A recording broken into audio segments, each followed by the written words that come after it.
Good morning, everybody. How are you all doing? Hope you're having a great Tuesday so far. So, welcome to Confidence from the Couch. As you can see, I am not on a couch anymore or my bed. I'm very mobile. I don't have my crutches. I'm feeling good.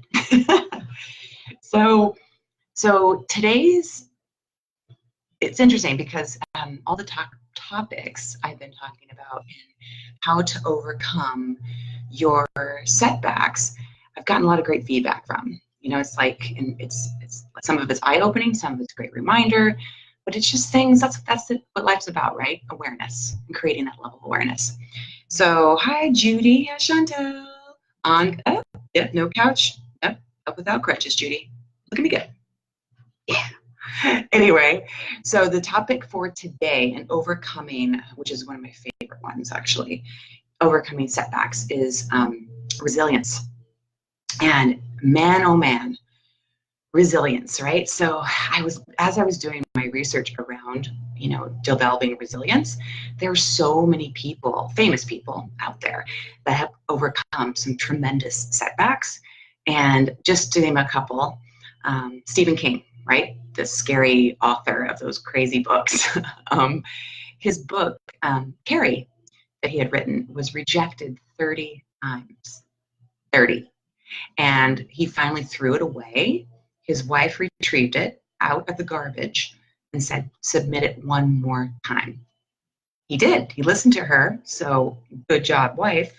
Go girl. He did. And then he sold 30 million copies of that book. Pretty awesome. And another example, and I'd be remiss to not mention this amazing beauty, Oprah Winfrey, right? Her setbacks and failures happened before her career even started. She ran away from home when she was 13, lots of abuse there. She had a baby at 14, which soon died thereafter. But Oprah's tragic past didn't stop her from becoming the force she is today and loved by millions of people and is a multi-billionaire, right? So tremendous setbacks, but those two people really viewed it as, okay, this has happened to me, things happen, how can I move forward, right? So the question is I have for you today is, do you have the resilience that you need to overcome your setbacks? Or do you let your failures derail you from your dreams? And what could you accomplish if you had the strength to not give up? The what if, right? So let's just examine resilience. What is it, why we need it, and how to develop it so that we have the strength and courage to overcome these setbacks and to keep moving forward towards our dreams and our goals. That's what it's all about. You'll hear me say this time and time again. Move forward.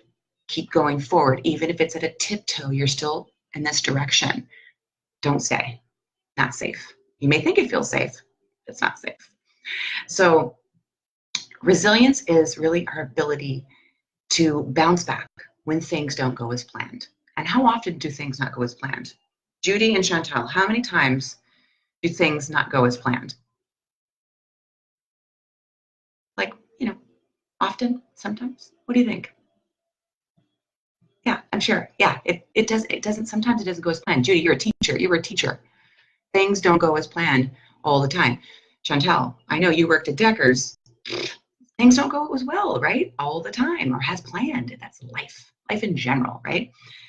So resilient people, what's the difference, right, between resilient people and non-resilient people? Resilient people do not wallow on or dwell on failures. They acknowledge the situation, they learn from it, and what do? Move forward. They move forward. Okay, wait, I'm looking. Judy, yes, every moment. Plan B, yes, absolutely. Just things don't go as planned. Okay, so yeah, they move forward. Resilient people understand that challenges are going to happen. Things aren't going to go as planned, and they learn and they move forward, right? So, okay, so great, Karen. So let's say I'm not typically a very resilient person. Things really sometimes kick me on my butt, and I tend to stay there for a little bit.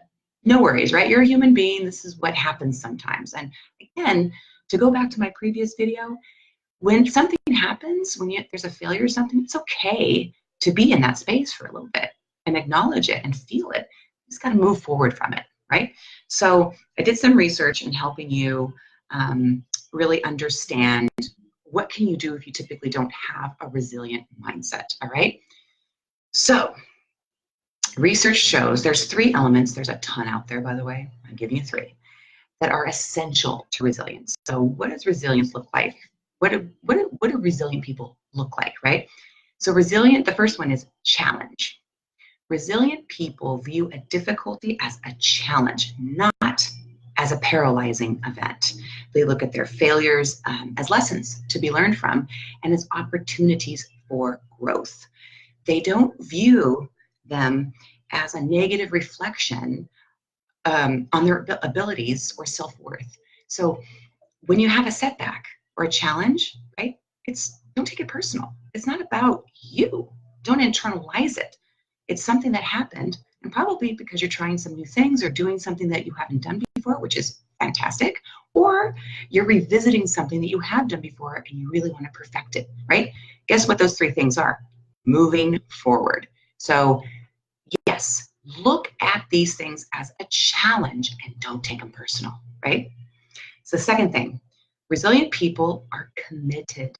They are committed to their lives and their goals. And when I say that, they're not just committed to, work, right? They're committed to all facets of their life. Relationships, family, friendships, things they care about, their religious or spiritual beliefs, all of it. They're all in, right? So when you're thinking about all areas of your life, think, how can I just be committed to all of it?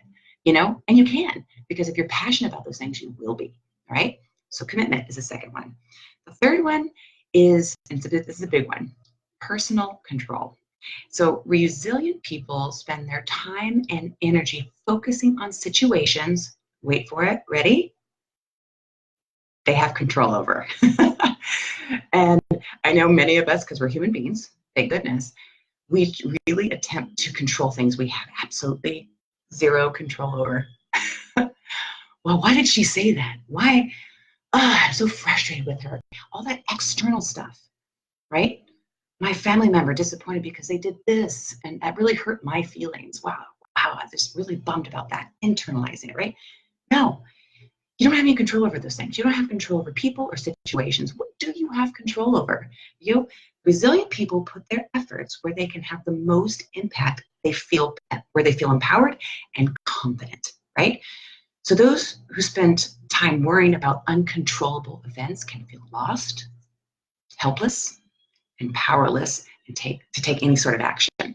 So when you think about that, and we all have done it before, where we spend our time looking outward, and how does that make us feel? All those things, powerless, lost, helpless, sometimes depressed, right? So really go inward and figure that out and think differently on what you have control over. Okay, so those are 3 things. Look at this stuff as a challenge. Get excited about it. Be committed to all facets of your life, and then take personal control. Remember what you do have control over. You have control over you, okay? So how we view our setbacks and stress, why is this so important, you guys? It strongly affects how we succeed in life in general, okay? And this is the most important reason that having a resilient mindset is so important. So bottom line, right? What's the bottom line? The fact is, we're going to fail from time to time. Good, because you're, again, mentioned before, you're trying new things, you're doing things that you've done before in the past and want to rework. That's good, right? But failures are an unavoidable part of life. And how do we avoid this? Well, we can stay where we are and never try anything new or take any risks. Who in the heck wants that? Who wants to stay exactly where you are for the rest of your life? Not me. Okay, so I hope this was helpful in your journey to move forward from your any setbacks or any obstacles that you're having. Resilience, build your level of resilience. Okay. All right. So if you feel you're blocked, you need some help, reach out to me. Facebook, message me. I have my website, Karen Prechtel Thompson Coaching. I have my LinkedIn. I'm all over the freaking place. Okay. I hope you have a fantastic, no, make it a fantastic. Don't hope for things, meaning to happen for you. Make them happen for you. Make it a fantastic Tuesday and a fantastic rest of your week. And love you guys. Thank you so much for joining me. Hi, Lori. Hi, Dorothy.